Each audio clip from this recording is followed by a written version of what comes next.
Enigma revealed. Message from Mary Christ. Almost every individual lives driven by emotions or pseudo-rational motives.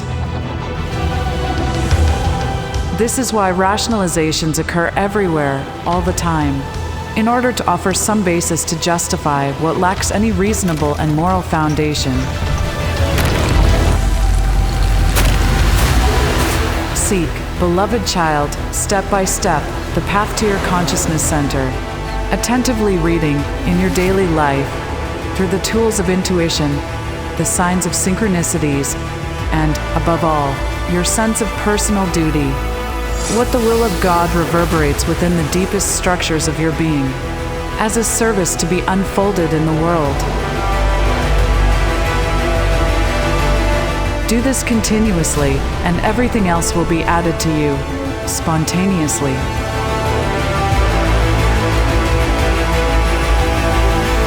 Benjamin Teixeira de Aguiar, medium.